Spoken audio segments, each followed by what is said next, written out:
Pelas vias que vim, não havia sinais. Havia peles dos pés, detalhes dos cheiros e nunca brandura no ar. Era árido e seco por todo lugar. E nem havia passantes ou gestantes. No meu andar, respirava por dentro minha fome de querer ver um mar. Durante a vinda, vim vestindo caras de mulher, e aprendendo mugidos, blackouts. Agora há rugidos em mim, me dizendo ser fé. Pés pisantes enormes, possuídos sobre minha própria poeira corpórea, que de tanto andar, a lucidez me emociona. E mesmo sabendo do vazio do nada, caminho. Caminho pelo impulso único de mim. Animal que é o homem. O que se não sabe, tateia. Movimentos sugerem ideias, passadas mais largas, disciplinadas.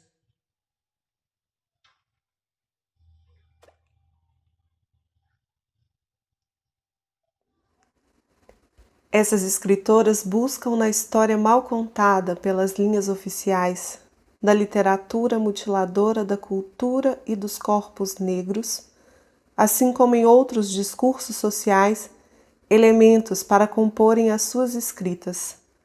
Debruçam-se sobre as tradições afro-brasileiras, relembram, e bem relembram, as histórias de dispersão que os mares contam. Se postam atentas diante da miséria e da riqueza que o cotidiano oferece, assim como escrevem as suas dores e alegrias íntimas. A flor da danação nasce rasgando suave no fim da hora em que tudo fudeu. A flor da danação emite luz para lembrar que é vida. A flor da danação se abre até quase antes do fim. Repare para ver quando estiver todo danado. Quando floresce a negrice, movimentam-se mundos. Poema de Maria Teresa, A Flor da Danação. Bem-vindes ao Sarau Vozes Pretas, um olhar sobre a escrita de mulheres negras. Eu convido a você a seguir com a gente. Meu nome é Fabiana Brasil, sou atriz, contadora de histórias, estudante dessas literaturas e enxergo nelas outros caminhos, outras vias. E eu venho vestindo essas caras de mulheres, venho vestindo essa escrita e venho compartilhar com vocês essa leitura prazerosa. Para isso, tem uma dica. Procura aí onde você estiver, em casa, um lugar para você sentar, relaxar e só ouvir. Só ouvir essa literatura, só ouvir essas palavras para o seu deleite, apenas. Procura aí uma bebida que você goste e vem com a gente. A gente vai ter 3 convidadas, daqui a pouco eu conto para vocês. Para começar, quer dizer, para continuar, eu vou ler um poema que eu gosto muito, que traz muito dessa literatura que eu tô querendo compartilhar com vocês aqui, que é uma literatura que reflete sobre a própria escrita. É uma literatura que apresenta um novo corpo, um corpo que eu me encontro nela e um corpo que eu quero que várias outras mulheres se encontrem nele. Eu vou ler um poema do Interiorana, que é da Nívia Sabino. Vocês conhecem? Nívia Sabino é nossa vizinha aqui de Nova Lima e ela é poeta, arte educadora, ativista, poeta islã. E esse livro é muito bonito, gente. A capa, as imagens, a ilustração. E esse poema que me toca muito chama-se Toda Escrito. Compartilhe comigo o que não é dito, o verbo maldito, me enrolo, não explico, fica o dito pelo não dito. O inventor do lápis é bem mais meu amigo que o primeiro humano que testou a fala e dificultou o meu grito. Meu berro é no verso, sou toda escrito.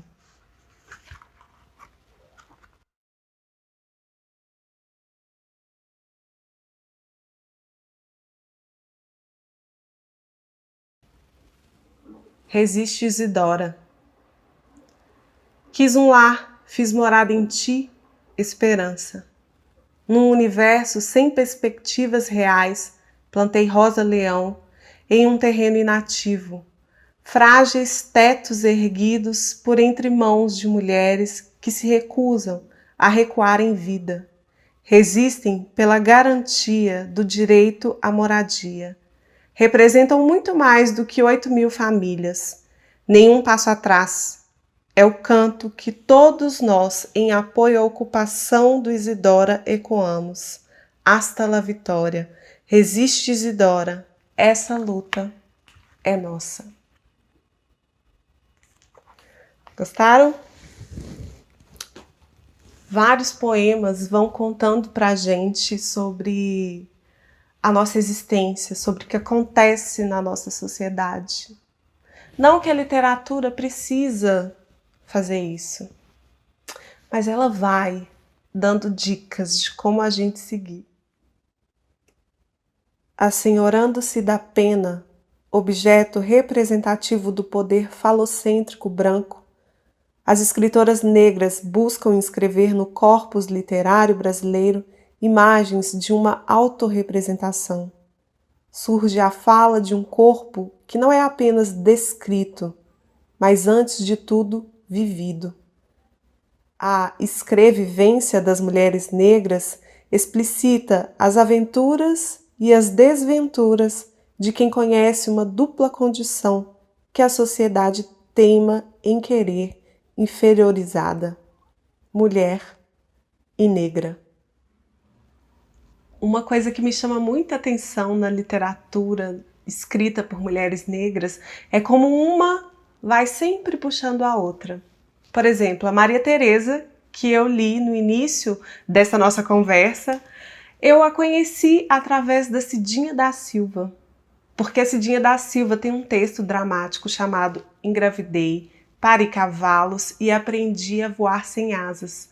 Primeira vez que eu li, eu fiquei encantada com esse título, achei muito bonito. Aí eu fui procurar saber sobre o que era, por que tinha esse nome, e era uma homenagem a Maria Teresa, que havia falecido próximo a essa escrita, né? Desse texto dramático que foi construído para a Cia Os Crespos, que é de São Paulo, assim como a Maria Teresa. Então, sempre uma vai trazendo a outra junto.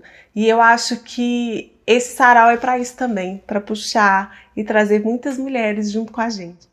De passagem. Vô Francisco chegou em uma terra verde turquesa da cor dos olhos da sereia Janaína, onde a flor amarela da menina o recepcionou, prontinha, com 5 pétalas arredondadas da cor do sol.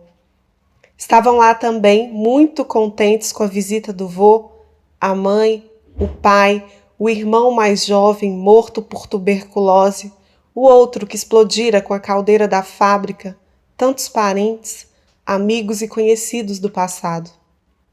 Alguém bateu em suas pernas com insistência e ele reconheceu o Sheik, cachorro do meu pai quando criança. Estava acompanhado por uma cadela de ar familiar, no entanto, insuficiente para o vô recordar quem era. Atento aos latidos, o vô olhou para o alto e viu um menino trotando cavalinhos de pau numa estrela vermelha. Loguinho o menino lançou uma teia da ponta da 5ª ponta da estrela vermelha para a ponta da 3ª ponta da estrela amarela, no paralelo de Greenwich. Ao reconhecer o menino, o vô desvendou o mistério de Chitara, a cachorra do menino aranha, amigo desaparecido da Lira. O menino fez sinal de positivo e gritou lá de cima: "Beleza, seu Francisco?" "Tudo beleza, menino aranha, tudo beleza." "Chitara, Chitara, Chitara, vem, Chitara!" O menino aranha chamou a cachorra. Engraçadinho. Como? Chitara expressa a dúvida em código canino. Ainda não me deram asas. Completa. O menino entende a mensagem e, usando seus recursos de aranha, lança teias diversas e forma uma catapulta para arremessar Chitara às estrelas. A cachorra se agarra ao primeiro astro disponível, desajeitada, e o garoto dá outra ordem. Chitara, chega de aranha por hoje. Pega o tornado, ou o corcel negro. Pode escolher e vamos embora. Aiô, Silver! Resignada, Chitara observa o nascer da lua e nela as sombras de Rin-Tin-Tin e Lessie, Bernardo e Bianca, e ainda Corcel Negro e Tornado, brincando soltos. Ui, paciência. Era Chitara liberando um suspiro canino e cavalgando a própria estrela em direção ao amigo inseparável. Essa foi a história contada pelo vô ao voltar do sonho, antes de sorrir, abrir os olhos assustados e segurar firme a mão da avó Berna. Ela apertou a dele com esperança, desejando uma recuperação milagrosa. Porém, foi o vento que veio assobiando e entrou pelo alto da cabeça do vô, como se conhece bem a casa e o caminho. Vô Francisco tremeu todo o corpo, respirou forte e soltou o vento pela boca num assobio de resposta a uma velha conhecida. A essa altura, nós todos já nos abraçávamos e chorávamos. Ele semicerrou os olhos, desprendeu-se da mão de vó Berna e relaxou o corpo, já com respingos do choro dela. Aquela tarde foi de uma tristeza imensa. As árvores de frutos do quintal não mais desenharam a silhueta verde sombreada de preto no amarelo manga do céu. Ao invés disso, formavam um borrão, meio chumbo, meio fumaça. Vô Francisco já não estava conosco. Eu me coloquei entre vó Berna e o vô e fechei os olhos dele com um beijo. Cidinha da Silva nasceu aqui, em Belo Horizonte. Ela é escritora e editora na Coanza Produções. Publicou 17 livros distribuídos pelos gêneros crônicas, conto, ensaio, dramaturgia, infanto-juvenil. Um Exu em Nova York, que é inclusive um livro que eu adoro, recebeu o prêmio da Biblioteca Nacional em 2019. Ela tem publicação em alemão, catalão, espanhol, francês, inglês e por aí vai. Para apresentar a Cidinha da Silva em forma da sua obra, eu vou convidar a Andréia Rodrigues para ler para a gente. A Andréia Rodrigues é atriz, contadora de histórias, escritora, pesquisadora, e eu quero apresentá-la lendo um texto dela que se chama Filha do Fogo, de Andréia Rodrigues. Desde pequeno o gênio se deu, fugia do povo e o fogo, seu fiel escudeiro. Nunca soube explicar o fascínio que o brilho lhe exercia. Na sua cabeça era rainha, debaixo dos lençóis ou dos sonhos não importava. Castelo posto, sorriso no rosto, e lá se fazia. Às vezes um se misturava no outro e o calor só preocupava os de fora porque ali adormecia e se fazia infinita. Filha do fogo, diziam uns. Filha da cólera, tinham certeza. Correnteza, lava, lava teus pés que vêm do barro antes de pisar neste chão. Faz tua cabeça e deixa a coroa lhe pousar. Filha do vento, diriam com o tempo. Toma teu posto, posto que o Pai, que é do mundo, não coube lhe domar. É de longe quem soube, enfim, te amar e lutar para lhe dar a tua coroa. Filha do fogo, teu rosto rubro feito a terra vermelha que incendeia em teu pisar. Não pede força, que força foi-lhe posto de nascença. Toma tua calma, acalma e faz da justiça tua ciência. Pois é filha do fogo, teu posto ninguém pode tirar. Um dia pro teu lugar de rainha, filha do rei, há de voltar.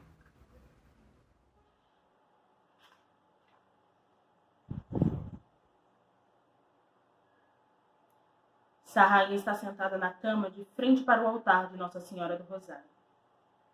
Balbucia coisas que ninguém mais entende.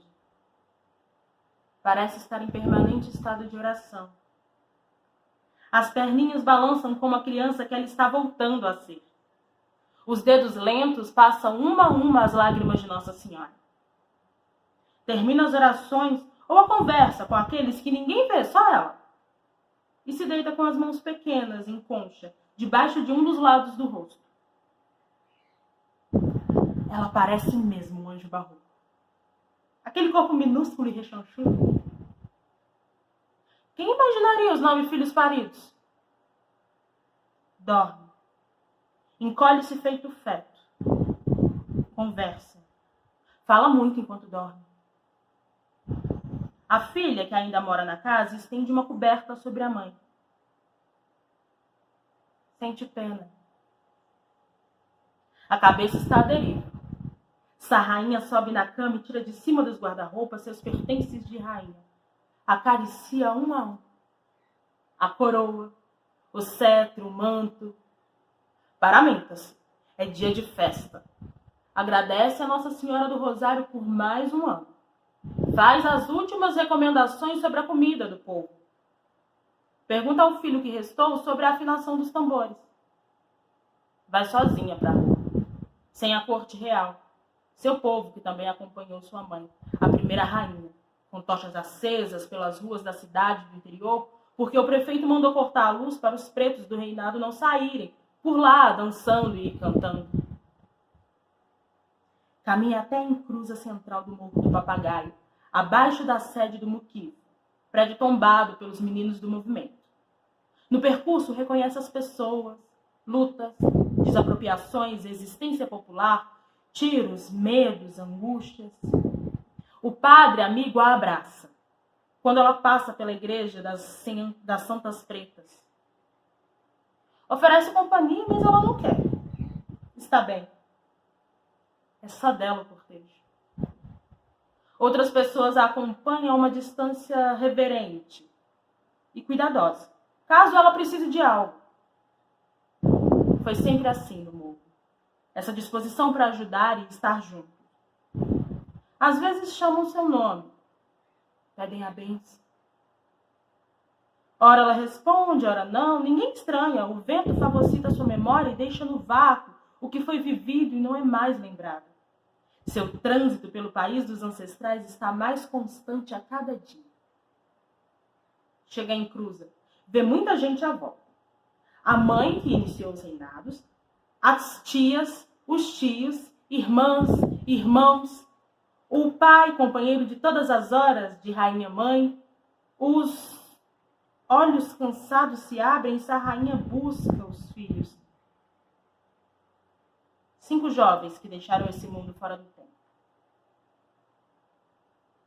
Mãe! Ô mãe! Chama o primeiro, vestido o mesmo agasalho branco de capuz usado no dia da sua morte. Mãe! Minha mãe! Era o segundo, muito bem vestido, terno branco, impecável, próximo a um carro importado. Mãe! Mãezinha, me ajuda! Era o terceiro, ainda tonto, com o capacete da moto na cabeça. Mãe! Ah, mãe, não deixa matarem a gente? O quarto e o quinto chamam juntos. Abraçados, assustados, como morreram na porta do bar, de bonés e bermudas de tec-tec. Todos limpos, sem furos nas roupas, sem manchas de sangue.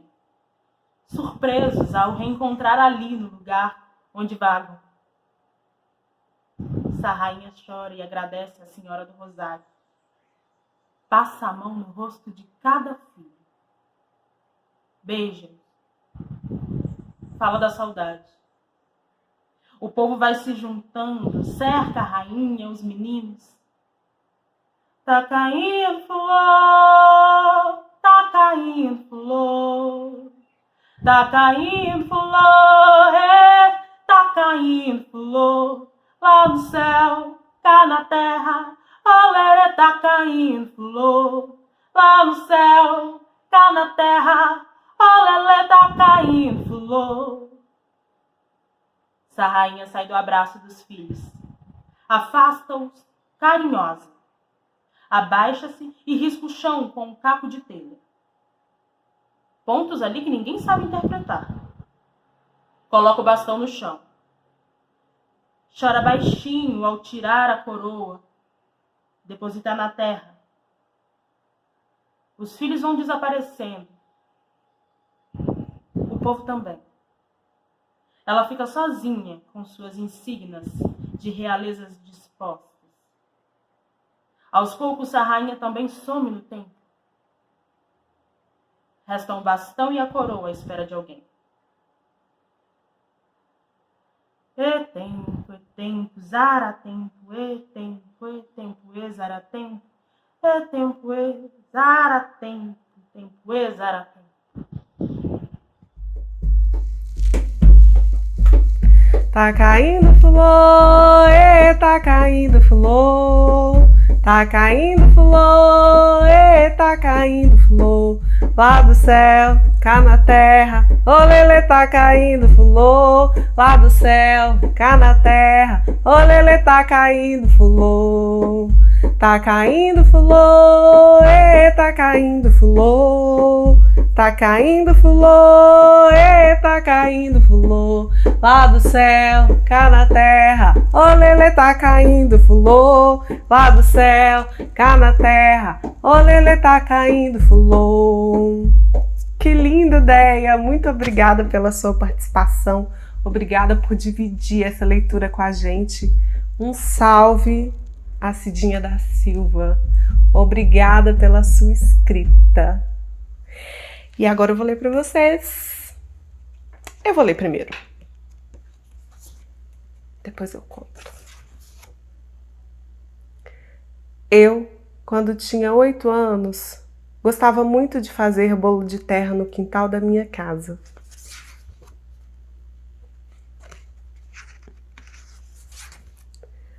fazia uns bolos bem redondos, de vários tamanhos, e colocava aquelas velas bem fininhas de aniversário, sabe? Eu não acendi as velinhas, porque brincar com fogo é realmente perigoso. Minha mãe é muito legal e vivia me espiando lá da janela da cozinha enquanto fazia comida. Na manhã do dia do meu aniversário de 9 anos, eu perguntei se ela faria um bolo vermelho. Vermelho da cor da terra do quintal. De noite, ela me chamou dizendo que tinha uma surpresa. Eba! Eu pensei que era um bolo vermelho. Não era. Ela tinha feito um bolo branco e sem recheio. Não tinha nem morango em cima. Mas a surpresa era outra coisa. Junto com o bolo, minha mãe me deu de presente um pacote grande e barulhento. Fui para o meu quartinho e fechei a porta. Quando eu acendi a luz, o quarto ficou todo mudado. Era um reflexo vermelho do embrulho do presente.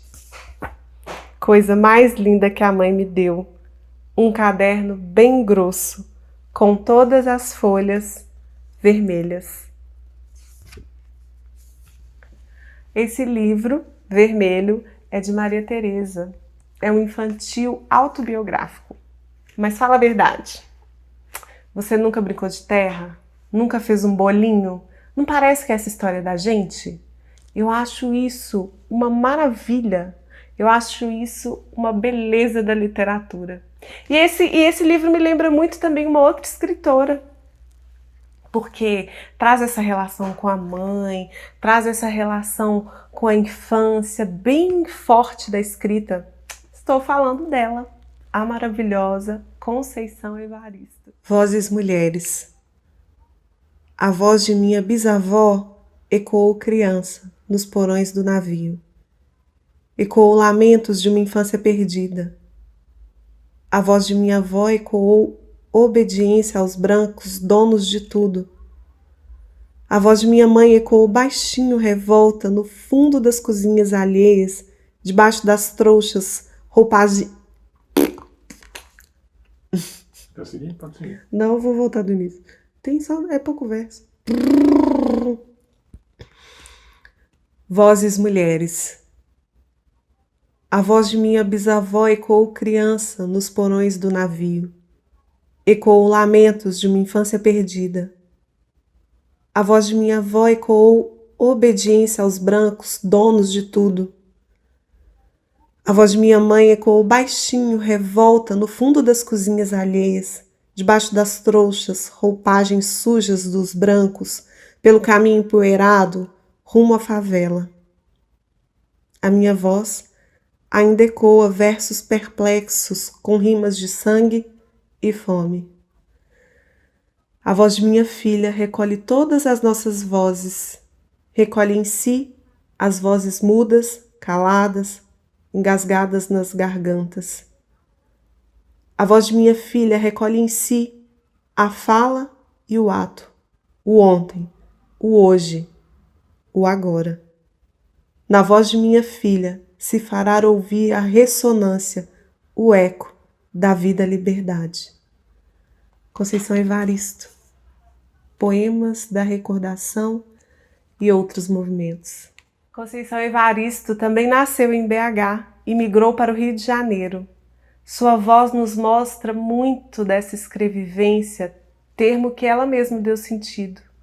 Uma escrita de si que revela mais de um eu, que ressalta a herança das palavras vindas das mulheres que vieram antes, a mãe, suas tias.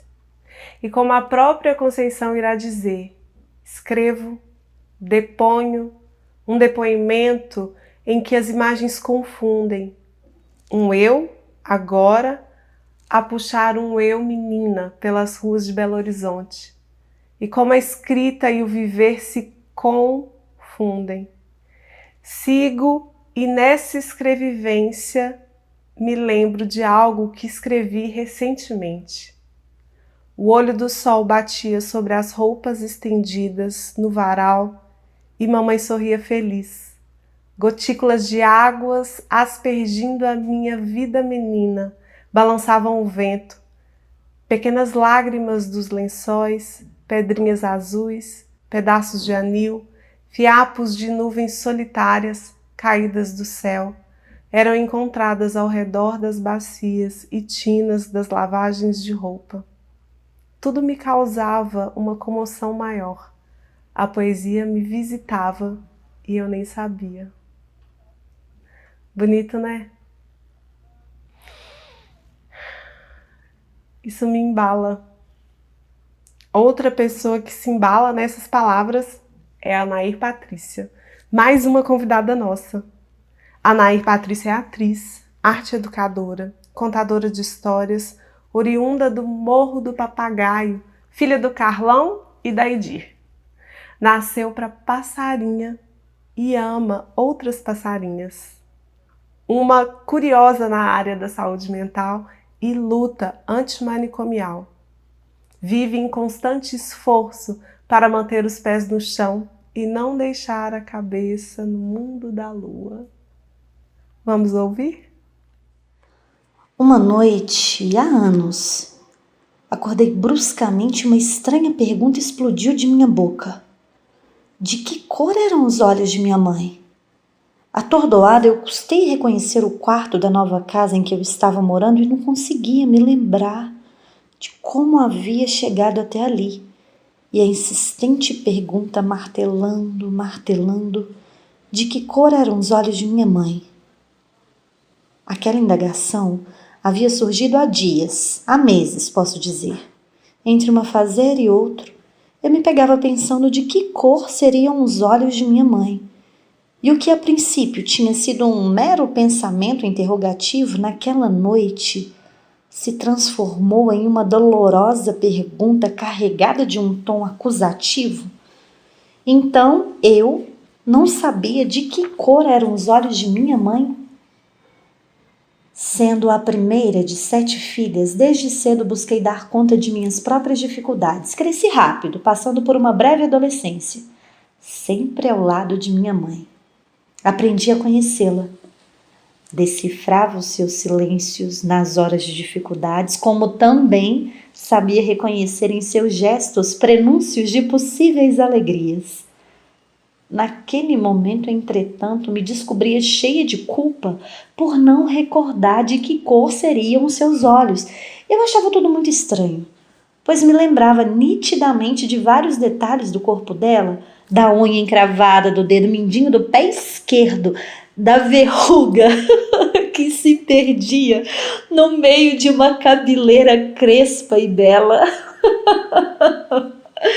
Um dia, brincando de pentear boneca, alegria que a mãe nos dava quando, deixando por alguns momentos o lava-lava, o passa-passa das roupagens alheias, e se tornava uma grande boneca negra para as filhas.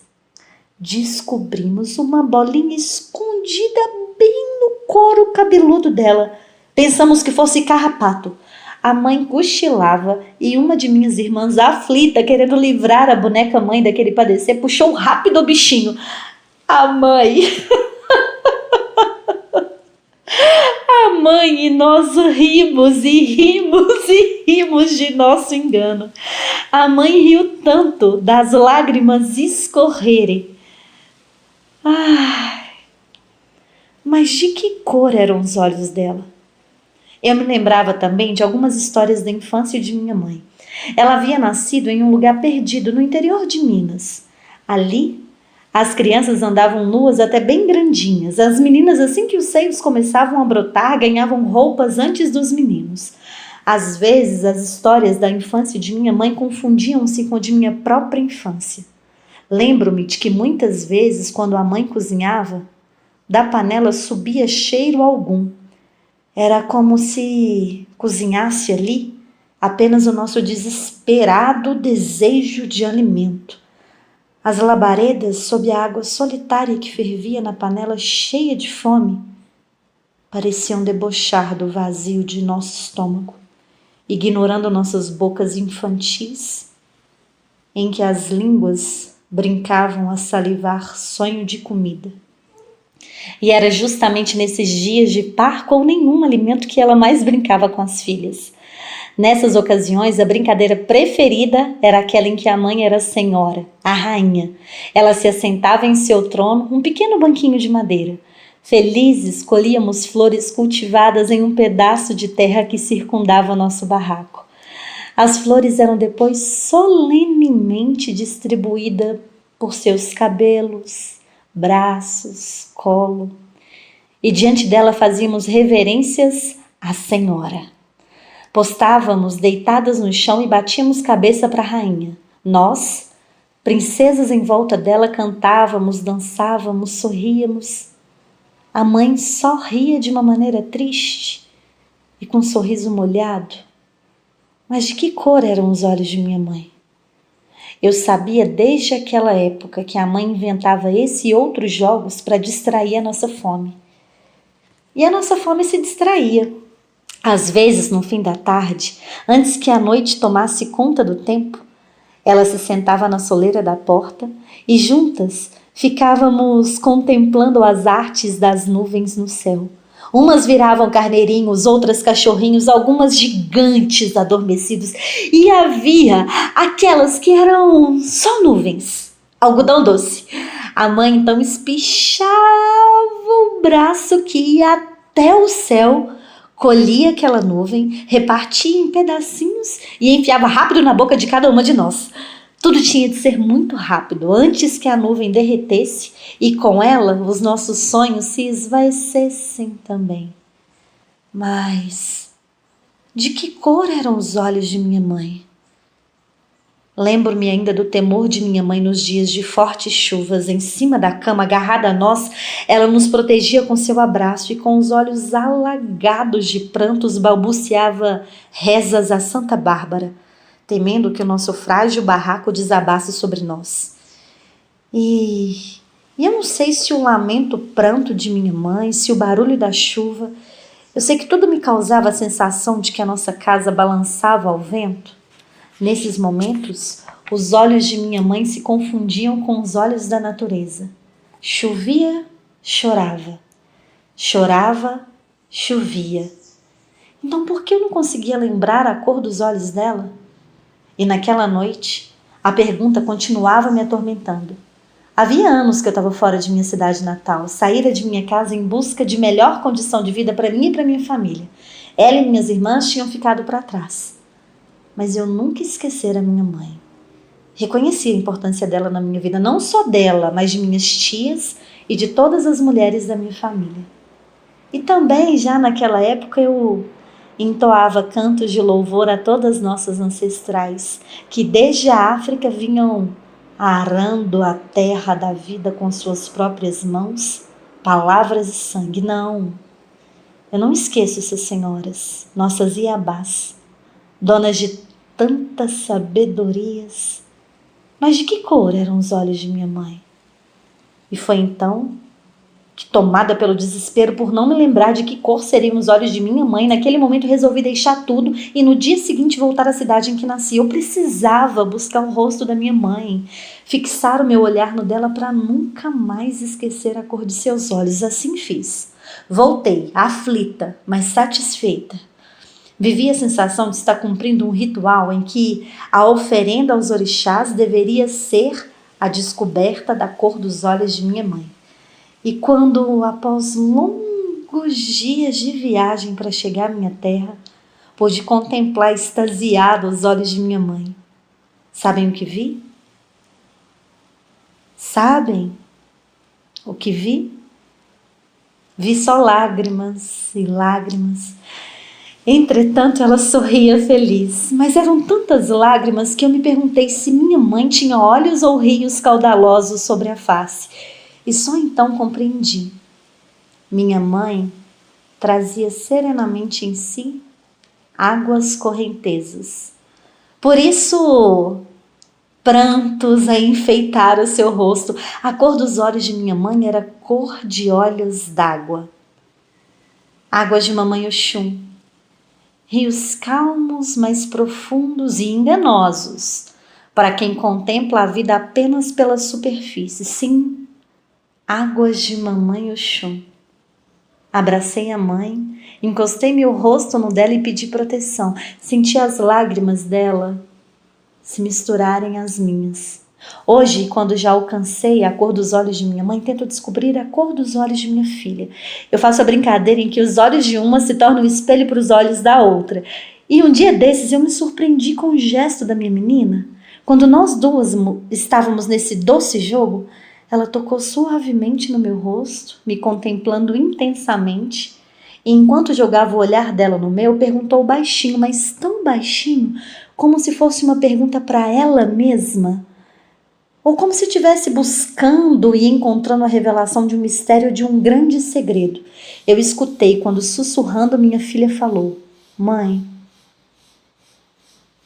qual é a cor tão úmida de seus olhos? Olhos d'Água, Conceição Evaristo. Obrigada, Nair, pela sua leitura linda do conto Olhos d'Água. Esse conto, gente, tá dentro desse livro aqui, que também se chama Olhos d'Água. É um livro de contos. A Conceição Evaristo, além desse livro de contos, tem romances que são Becos da Memória, que falam muito daqui de BH, né, dessa memória de infância. E também tem o Ponciá Vicêncio, um livro muito bonito, que vale a pena vocês lerem, se vocês já não leram, né? E tem também esse, o Insubmissas, tem também esse de poemas, tem uma vasta trajetória ali para ser acompanhada, para ser lida, tá bom? Parição. Engravidei e pari cavalos. Cavalos saudáveis, incríveis, que primeiros passos no chão, luminosidade de pelos molhados, e num galope mágico desapareciam mundo adentro. Pari com força, pari sem dor, pari entre o sonho e outros, depois virei outra pessoa. E em respeito a mim mesma, aprendi a voar sem asas. Conheci a obra da poeta, compositora e atriz negra Maria Teresa através deste poema. Depois de muito procurar, encontrei nesses sites de venda de livros usados um exemplar do livro Negrices em Flor, publicado em 2007. Eu amei cada palavra que li ali, pois como Maria Teresa nos diz,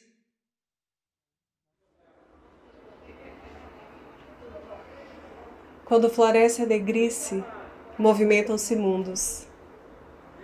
Maria Teresa nasceu em Vila Nova Cachoeirinha, zona norte paulistana, onde foi criada com muito amor.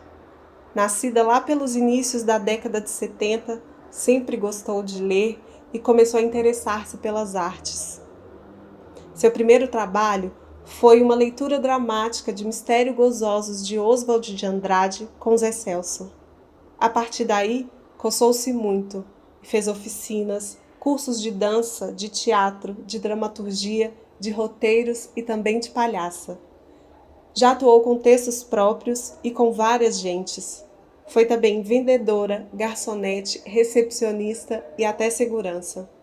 Já madurinha, trabalhou como arte educadora, se aprimorando para o sustento e para as descobertas junto. Nas energias sinceras da criação, nessa caminhada, fez peça infantil, adulta e trabalhou com performances poéticas corporais. Participou do Teatro Popular Solano Trindade e do grupo de literatura percussiva e ainda da CIA Causos Negros. Musicou, cantou e encenou poemas de Solano Trindade, Estela do Patrocínio, entre outros. Maria Teresa faleceu em abril de 2010. Dela ficou sua corpa negra.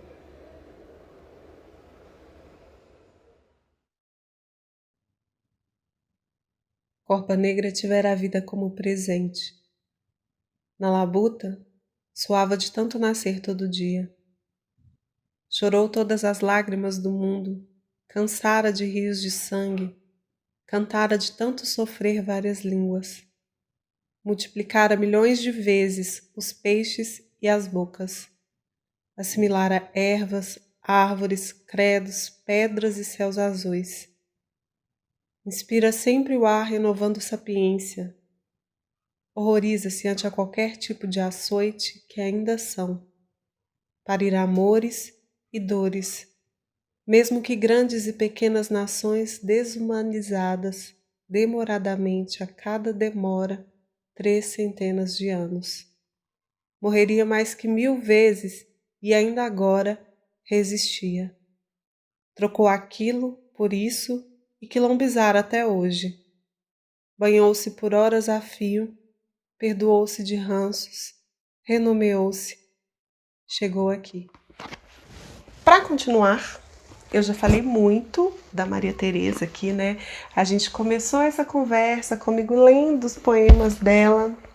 E tem uma pessoa que uma vez virou para mim e falou assim: nossa, Fabi, eu acho tão bonito esses poemas dela, eu acho a escrita dela tão bonita. E o nome dela é Michele Bernardino. E eu convidei a Michele para ler um poema da Maria Teresa pra gente. E para aproveitar que a Michele veio junto com a gente nesse sarau, eu não vou desperdiçar a oportunidade de cantar uma música dela. E essa música está no projeto Arruda. A Michele é atriz, é uma estudiosa, ela escreve, compõe, e eu vou mostrar um pouquinho agora dessa composição dela para vocês. Casa azul me leva pra além-mar, pra onde o vento e as ondas me guiar. Lua azul no dia em que eu casar, vai chover, o céu vai desabar, e as estrelas eu vou poder te dar. Ser azul com todo o meu sonhar, mundo vou percorrer nas águas de Odoiá, me lavar, me lavar, me lavar nas águas de Odoiá, me lavar, me lavar, me lavar nas águas de Odoiá. Casa azul me leva pra além-mar, pra onde o tempo e as ondas me guiar. Lua azul no dia em que eu casar, vai chover, o céu vai desabar, e as estrelas eu vou poder te dar. Ser azul de todo o meu sonhar, mundo vou percorrer nas águas de Odoiá, me lavar, me lavar, me lavar nas águas de Odoiá, me lavar, me lavar, me lavar nas águas de Odoiá.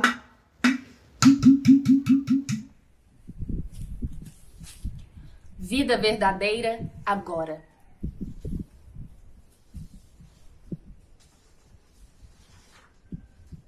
Serei breve, mas não sucinta. A morte quieta vem vindo no ar, devagar. Passa por tudo e expele seu mortejar.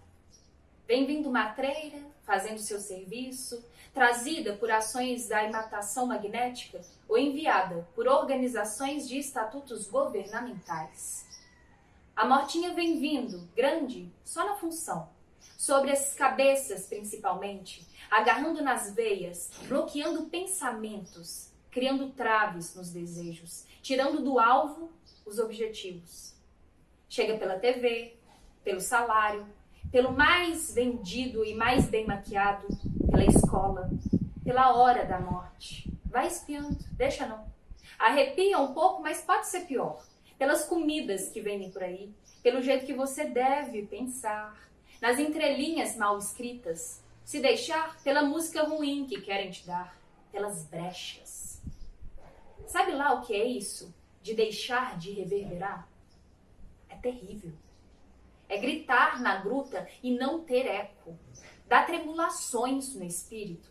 E essas tremulações mudam inclusive o seu caminhar, até as pisadas. Vê então que o que não se pode é perder a força. Familiarizar-se com o seu desejo de pulsão maior de forma com que os movimentos da mente transformem-se em mecânica corporal e tal. Arte. Ancestralidade que gera sempre heranças. Heranças. Passadas no pé do ouvido, no dentro do vermelho líquido, no olho, na voz, no maior órgão do corpo, tua pele. Tua nossa pele, que tem informações magnânimas. Diásporas são partes que caminham ou navegam e voam, saindo de um mesmo corpo solo e multiplicam e se juntam para retransmitir o primeiro toque. Aqui, nesse caso, com muita força de resistência.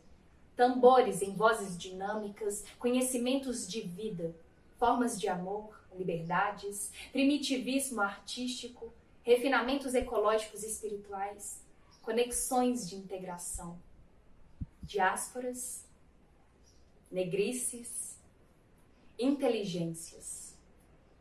Vida verdadeira agora. Solo. Busca de si, encontros Deus, sedes estranhas, dilema da vida, opções duras e águas subtraídas. Entremeios, paixões rasgáticas, violências cabeçais e desentendimentos da história. Heranças inadministradas, presente renegado e esquecença do bom, comida estragando e fome remoída. Parceria, tudo resolvido, para começar de outro jeito, brincadeiras de dicionários, tudo novamente. Suave pena de oferecer, de dividir. Essa é uma escrita da Maria Teresa, do livro Negrices em Flor.